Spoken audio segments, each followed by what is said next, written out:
asalaamaaleykum mbokki patriote yi gars yi ñu ngi ziar ñëpp di bëggee ñëpp di ñaanal ñëpp jàmm di ko ñaanal suñu bopp di ñaanal président Ousmane Sonko ak mbokki patriote yëpp yàlla defal leen jàmm defal ñu ko. Bon gars yi aujourd'hui on va faire notre analyse pour wax leen ni pourquoi Karim Wade day ñëw. Vous savez que comme li ma leen koy waxee rek. Pour moi, presque il n'y a jamais eu de problème entre Wade et Macky Sall. Tay so xolé ma ngi leen wax dem lam motax Ablaye Wade nangu tour bi te bañ beulé na len moy stade Blaise Diagne bi. C'est aussi simple que ça. Tour stade bi depuis le début Ablaye Wade mom mo comment dirais-je mom mo jël tour Blaise Diagne joxé ko. Parce que so xolé je vous dis que Ablaye Wade boyu Blaise Diagne la won boy Blaise Diagne la won en plus Ablaye Wade même ki ko influencé ci affaire franc-maçonnerie Blaise Diagne la parce que xam ngeen ni c'est en 1899 que premier loge de Dakar ci la amé manam loge maçonnique ñu ko doon appelé étoile occidentale so xolé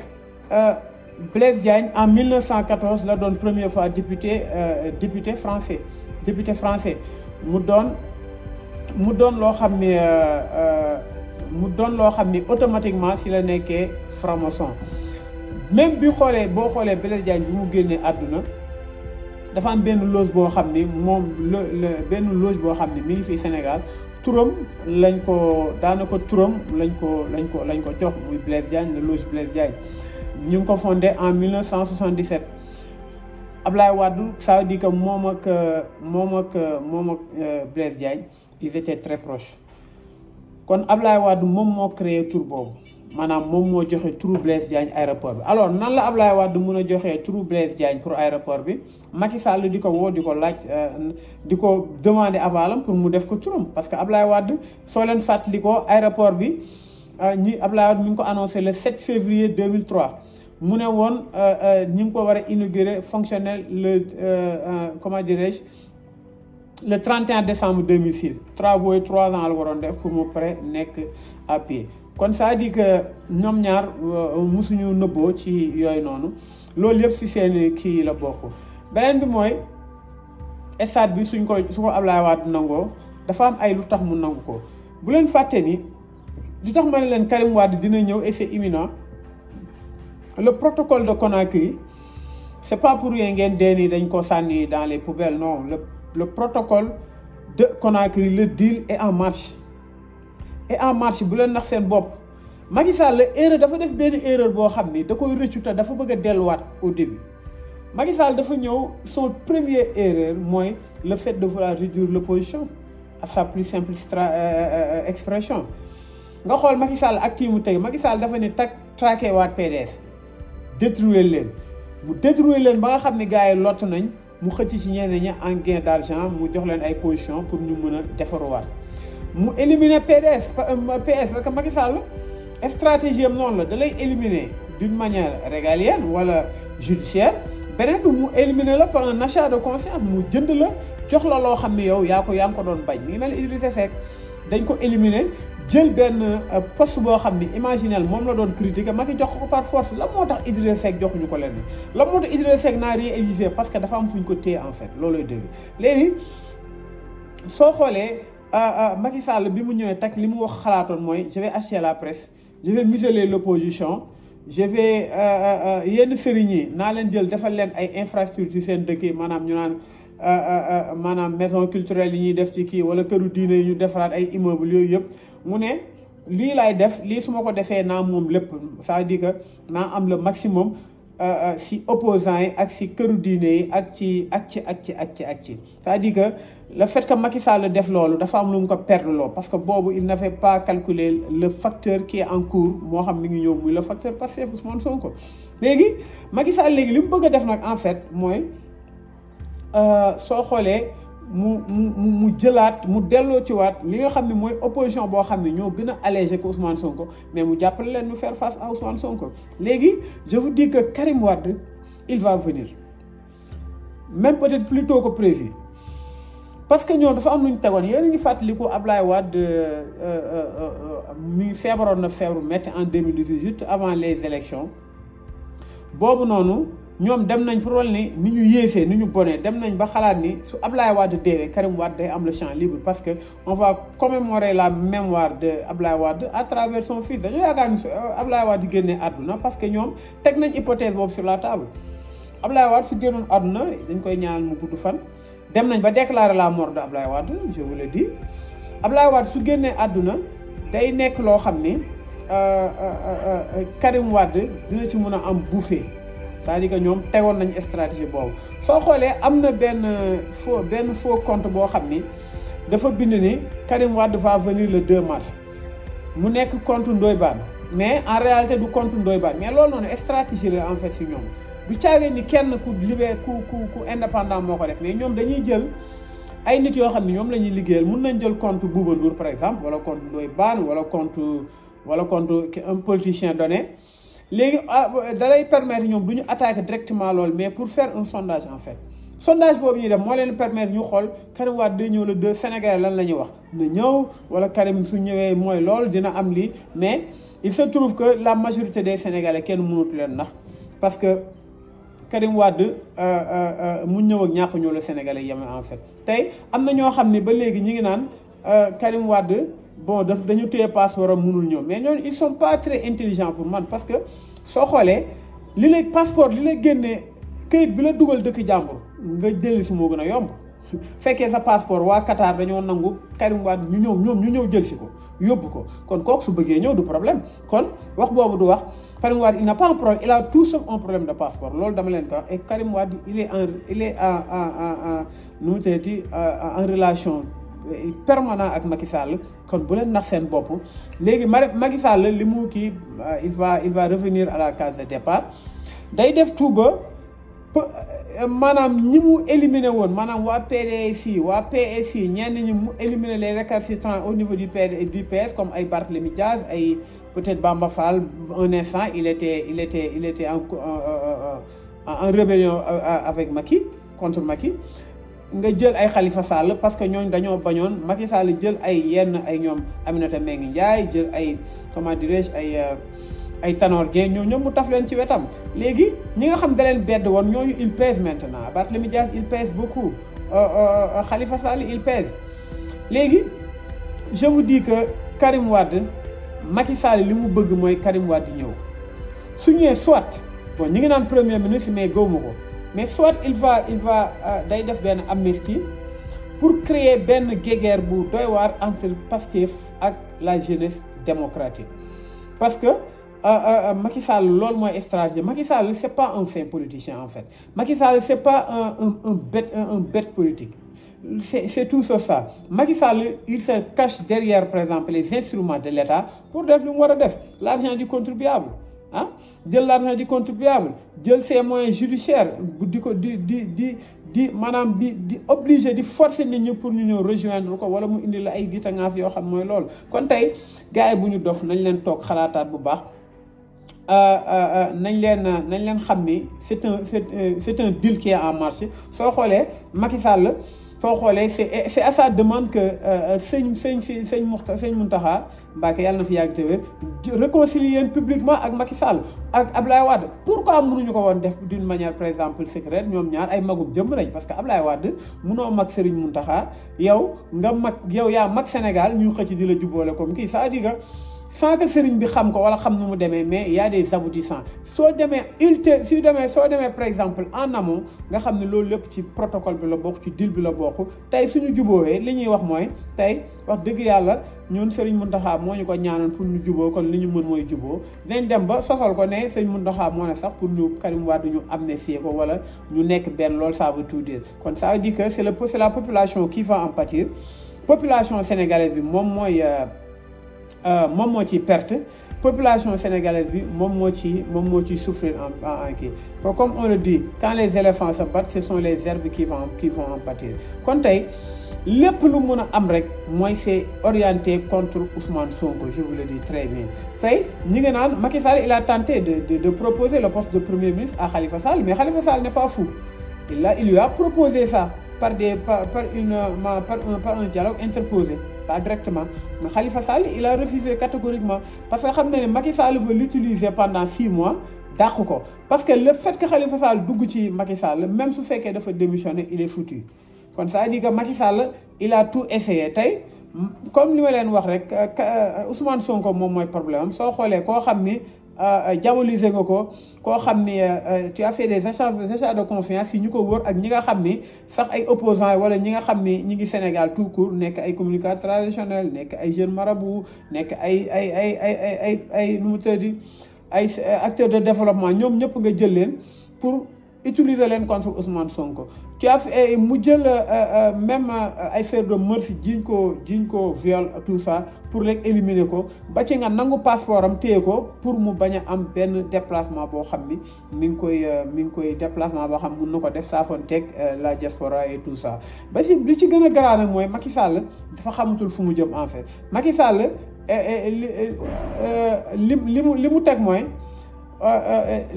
L'ennemi de mon vrai ennemi est mon ami loolu la teg parce que tey li problème mooy Macky Sall li mu jàpp mooy maa ngi leen ko doon wax démb il a dit à tout son entourage tout le monde organe de presse yi nga xam ne jënd na leen ñi nga xam ni ay homme d'affaires la ñëpp nee na leen tey yéen man je n'ai rien à perdre parce que même sama perdre pouvoir bi man j'ai été président mais yéen ñi nga xam ne laa fi bàyyi seen ginnaaw laa bàyyi sama ginnaaw soo leen demee ba Ousmane Sonko doon président vous allez en payer les pots cassés parce qu'il va vous traquer c'est ce qu'il a dit soo gisee Cheikh Yérim mu ne nguur gi am na ci loxo yu muy daanu dina catastrophique trop parce que loolu la parce que tey soo xoolee le complot benn minorité mais minorité boo xam ne ñoo nekk au devant de la scène en fait ñooñu Sonko doon président ak dee la ñamale kon ça dit que le facteur Karim Wade pour man sama xalaat c'est imminent qu'il va venir il va venir parce que Macky Sall soo gisee les images réeroowul ak Ablaye Wade loolu c'est sûr parce que tey Ablaye Wade fu mu gëmee Macky Sall ça dit que am na leen lu nekk ci ginnaaw xool leen doom nu mu saxee sa xol nit jël sa doom exilé ko ci dëkk mënul gën te yow soo suwee mooy sa doom doon président kon kooku noonu soo leen demee ba nga nangu taxaw ak moom parce que y a un deal qui s'est dessiné kon ça dit que le protocole de Conakry et dans sa finalité maanaam mi ngi ci dernier réglage yi pour Karim Wade ñëw maintenant su ñëwee qu'est-ce qu'il va devenir su ñëwee Karim Wade quel poste il va occuper au niveau du gouvernement peut-être le poste de premier ministre peut-être il sera tout court un opposant que Macky Sall va soutenir d'une manière non déclarée en fait pour mu faire face à Ousmane Sonko mais ne vous détrompez-vous te jarul tiit pour man Karim Wade ne fera jamais le poids Karim Wade ne peut pas faire le poids face à Ousmane Sonko te Sénégalais dofuñu koo xam ne depuis tant d'années yow yaa ngi dem génn Sénégal am nga téléphone am nga compte Instagram am nga compte Twitter tu n'as jamais fait une vidéo pour nga dénoncer li nga xam ne yaakaar nañu injustice bi ñu la teg la mais tu as préféré le mutisme nga bàyyi Sénégalais xeex y a eu des morts derrière toi y a eu des emprisonnements derrière toi y a eu des maanaam des chantages derrière toi yow nga toog fi nga toog ba gars yi defar seen lépp teg seen benn projet boo xam ne projet bi mooy développer le Sénégal tu n'as pas trouvé utile nga ñëw bokk ci élection locale yi léegi nga ñëw ne yaa ngi ñëw kon tey Macky Sall il joue ses dernières cartes mooy ñi nga xam ne da leen doon chasser ñi nga xam ne da leen jël en fait ñu nekkoon ay ennemis mu ne da leen di détruire il va les réduire à leur plus simple expression ñooñu la Macky Sall delluwaat di leen xëcc muy ay Idrissa Seck muy ay Bamba Fall gis ngeen ko muy y a tellement d'opposants yoo xam ne ay opposants yoo xam sax ils sont au second plan Macky Sall xeebul kon ça veut dire que foog ngeen xam ne Macky Sall bëggul ku baax te du ànd ak ku baax Macky Sall bala moo la gën a mun a woo dëgg nga doon quelqu'un koo xam ni maanaam société bi ba tegatuñ la fenn parce que li nga def moo tax xoolal ainsi El Hadji il va organiser un match boo xam ni après dañ ko ci fay sa xaalis joueurs yi ñëw yëpp ñëw Sénégal moo leen di daggal billet et nga jël ay Youssou Ndour ñoom ñooy tëgg foofu te man dans l'histoire d'inauguration de stade mosuñu inaugurer stade d'une manière isolée comme ça nga jël ko créer benn événementiel pour un stade stade si match lañ ko doon inauguré par exemple Sénégal wala Égypte échéance yaa ngi ñëw aller retour lay doon mais amoon na yeneen événement yoo xam ne mënoon nañ ko kii et je vous confie une chose j'ai parlé il y a des ouvriers qui sont là-bas 2 mois on les a pas payé leur salaire je vous dis on leur a pas donné payé leur facture madame leur salaire su fekkee il y a des journalistes d'investigation dem leen sur le terrain ngeen laaj ouvrier est-ce que fay nañ leen seen salaire wala déet pourtant ñu ngi dépensé presque 2 milliards pour cet événement et puis kon loolay wan ni Sénégal gars yi teguñu leen fenn gars yi bugguñu leen kon ça dit que mi ngi noonu Macky Sall il fera tout son possible pour te dire pour am koo xam ni moom mooy surveiller ses arrières pour loolu il n'est pas dit que Karim Wade qui va le remplacer mais Macky il est assez intelligent et si Karim Wade n'est pas intelligent Karim Wade il reste idiot et bête c'est-à-dire que Macky Sall dina ko utiliser parce que Macky Sall ku mu laal nga yàqu ku ko laal yàqu loolu la gars yi war a xam parce que le peuple dans sa forte majorité ñoom ñoo récuser Macky Sall ñoom ñoo ko beddi kon Karim Wade Macky Sall va l'utiliser pour le tuer. Il va l'utiliser pour comme bouclier contre Ousmane Sonko. Après, peut-être il va pas l'emprisonner, mais il va le détruire et le laisser pour mort. C'est la même chose dans Idrissa Seck. Idrissa Seck, on ne comprend pas pourquoi nous devons rejoindre Macky Sall pour se tuer politiquement. Non, parce que des femmes font une côté en fait. Khalifa Sall, Macky Sall moo lu ko dara parce que tëj na ko kaso mu jàpp ngorom ba ni mu génnaatee kon ça veut dire que Macky lui a bien proposé le poste de premier ministre mais Khalifa Sall a catégoriquement refusé comme je vous disais tantôt Khalifa Sall dafa am trait d'union boo xam ne moo nekk entre moom ak le pouvoir mooy Barthélémy Diaz il faut pas poser des actes yoo xam ni maanaam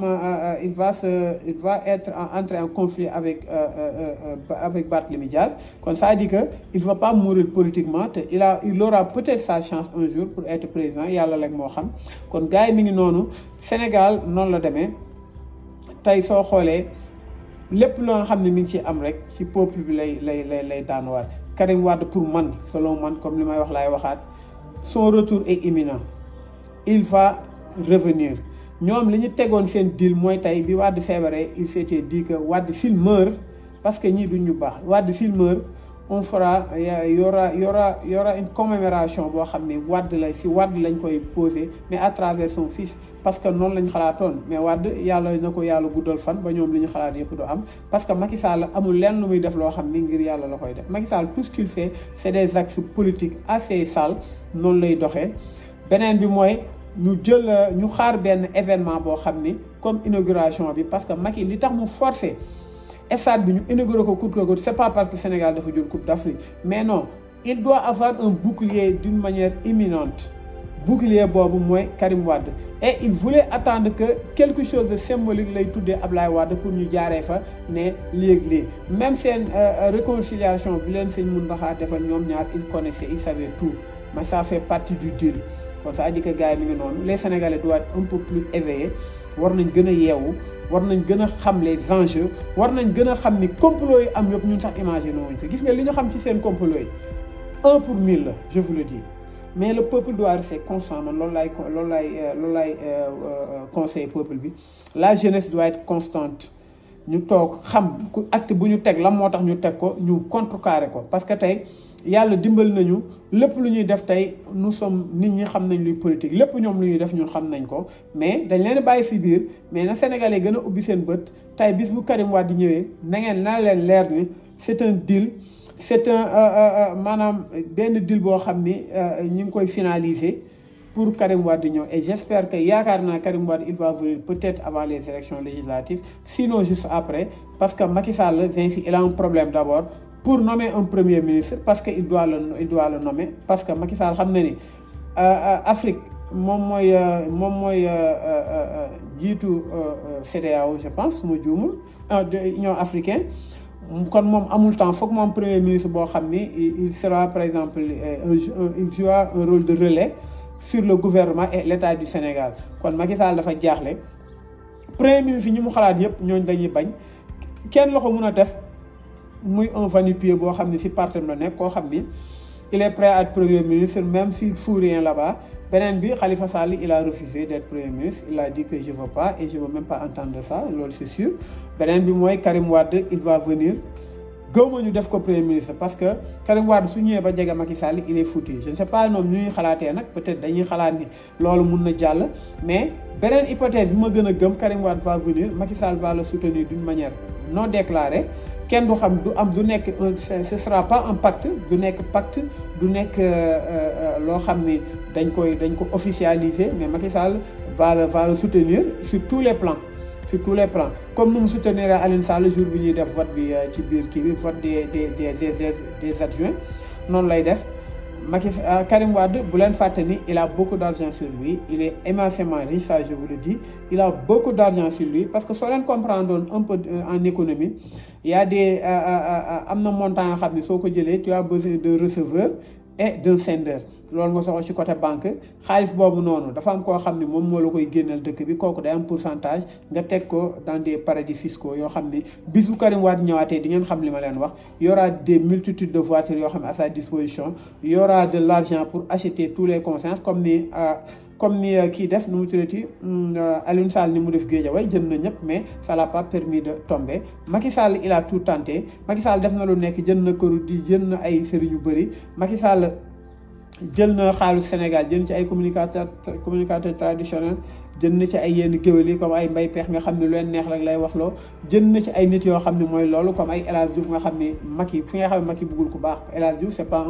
un bon homme c'est pas une bonne personne en fait Macky jël na ko soo xoolee mi ngi dans le gouvernement di gundaandaat ba ci ay ñi koy sénateur sax lépp ki gën a yées ci sénateur yi muy defe naa waajooyu noonu xaw ma xarañ loo xaw ma affaire yooyu mu koy Snapel fu mu dem Coupe d'Afrique bi on l'a payé il a un contrat avec l'État du Sénégal pour dem def Snapel kon ça mi ngi noonu population bi nañ gën a yeewu ñu bañ a bàyyi ñuy utiliser à leur fin